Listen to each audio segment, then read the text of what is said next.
Thank you so much for inviting me to speak here. I think having a festival of wellness is absolutely key and really important to us. And Lane spoke about wearing armor, and you can see the corporate girl, right? Because I'm the one in the suit. So firstly, before we go forward, I just want to do acknowledgement of country as well. I know we had a brilliant acknowledgement of country, but we do acknowledge the traditional custodians of country throughout Australia and their connections to land, sea, and community, which is all of us. We pay our respect to their elders, past and present, and extend that respect to all Aboriginal and Torres Strait Islander peoples today. Whole health. So I'm going to talk about the effects of SARS-CoV-2, otherwise known as the novel coronavirus or COVID-19.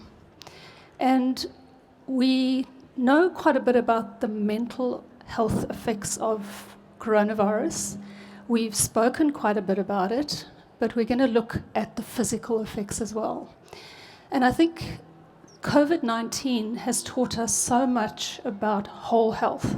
It's taught us about the interconnectivity between mental health, physical health, financial health, and social health. And as you think about your employees, yourselves, the people that you look after, try and think through all of those interconnections because they're all really important. So if we're focusing just on one aspect, we're missing a whole part of that whole person. So mental health. We know that there's been a 10% increase in Australian health services related to mental health over the last 2 years.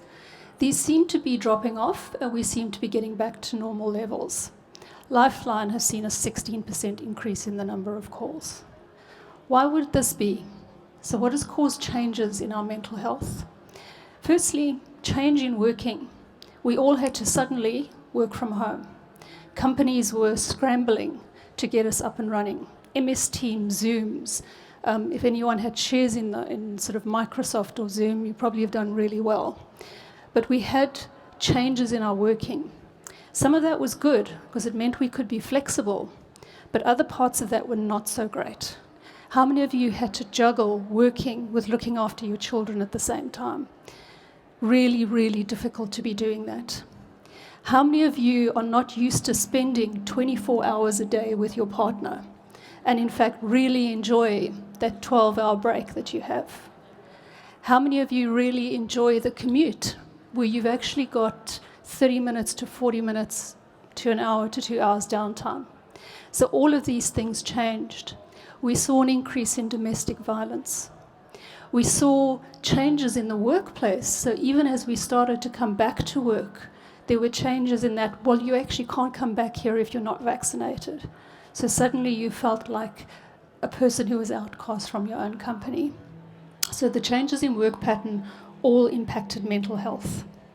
The extended lockdowns, the social isolation, the financial impacts of those extended lockdowns, particularly in Melbourne, where it went on longer than it did anywhere else in the world. The heightened media, we were all looking at media all the time. Can we get vaccines? Are we going to get vaccines quick enough? Are we going to get the right vaccines? What are the side effects of vaccines? What about the long queues at Centrelink? And every day we were media bombarded by drama after drama after drama. And this creates intense anxiety for individuals. And for employees, didn't know what the next steps were going to be. And then the actual fear of COVID itself, the fear of getting COVID-19. We saw death rates. People knew people who had died. Knew people who were going into ICU, who were battling to breathe. We saw these stories on the media. And then the impacts of COVID itself. In other words, what's going to happen to me if I do get COVID? So all of these factors have really impacted mental health. And it's impacted 3 different groups. The first group, those who were mentally healthy prior to COVID-19, happily doing things. that have now moved along the spectrum of mental health and now maybe have mental health issues. In other words, a little bit more anxiety, maybe a little bit more depressed than what they were before. Those who were sitting in the middle of the spectrum, who did have some symptoms, but didn't have a diagnosable condition. So people who were feeling a bit more depressed and maybe a bit more anxious, or who were maybe abusing a bit of alcohol or smoking a bit more than they should have, that now are actually moving into the categories of diagnosed illness.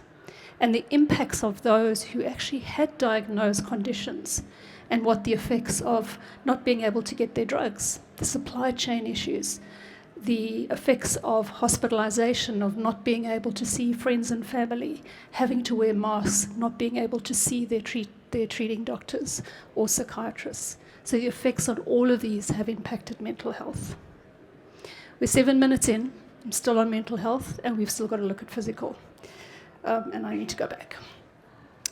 Companies already had started to do quite a bit, and I'm sure you sitting here already were starting to look at mental health before COVID-19, because we were already having those discussions around the importance of employees being healthy. And again, I want to reiterate, it's whole health that we need to look at for employees, but we have been looking at mental health. What COVID did is it did increase empowerment. Because people were off-site and there was no line of sight of management, people felt more empowered. And they actually did feel much more resilient in the early days. Coming back into the office, it's really for us to keep that empowerment up.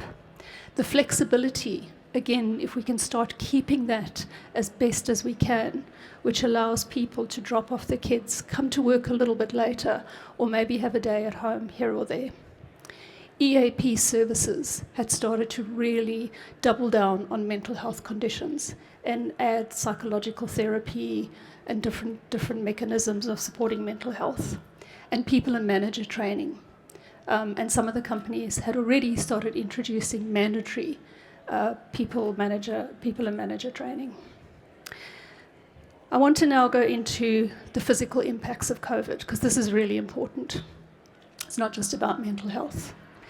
The foundations of health are diet, movement, and sleep. We all need that, and we all need to do that really well. So in the beginning, we ate healthily because we were cooking at home.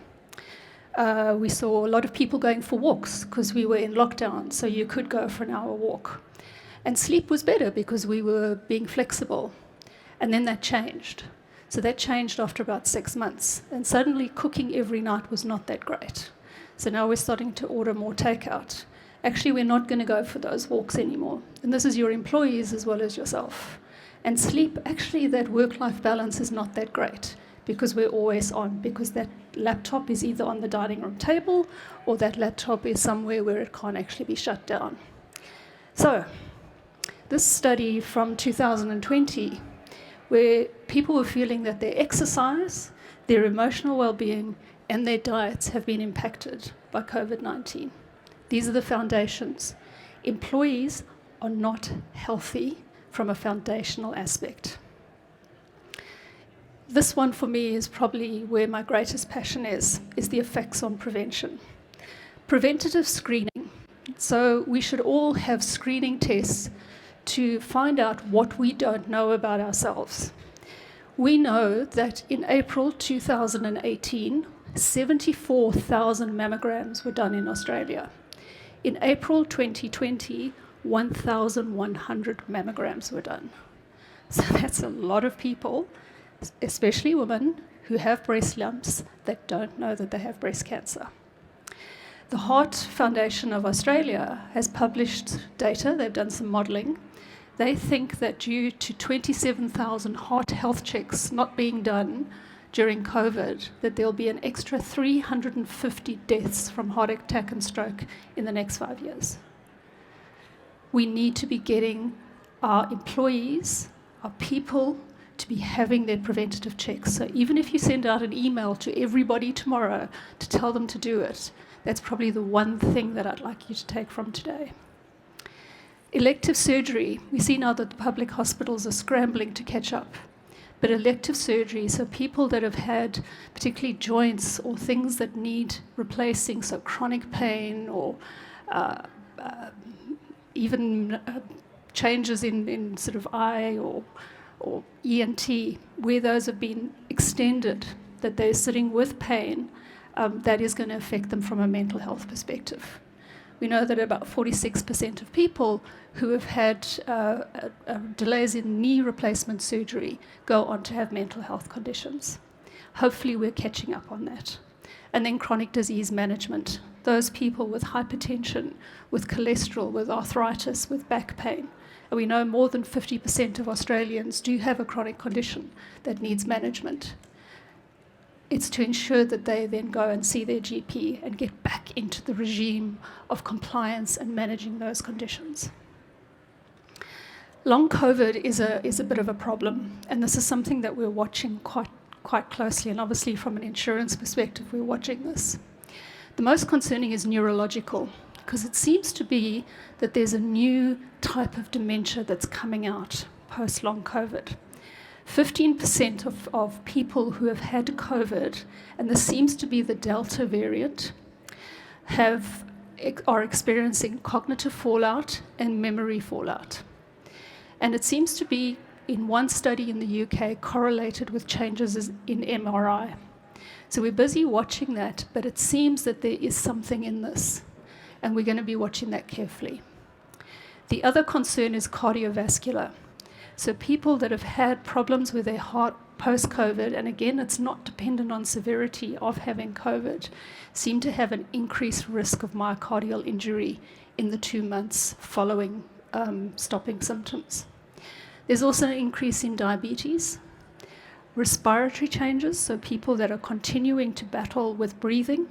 When they have x-rays, it's showing small airways disease, and fatigue is obviously the biggest one that we're seeing.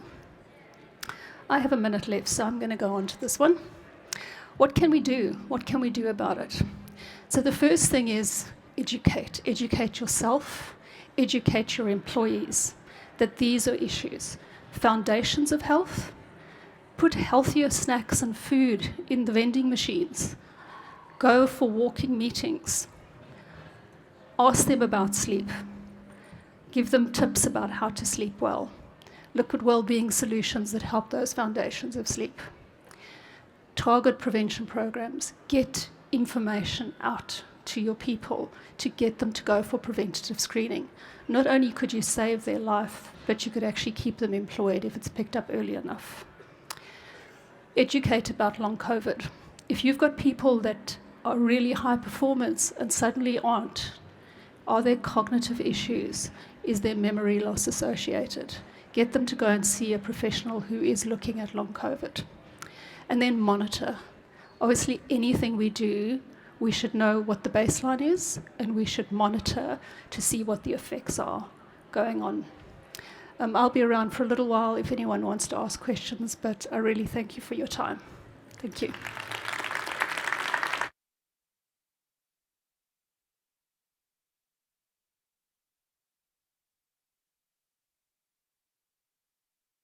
So big thank you.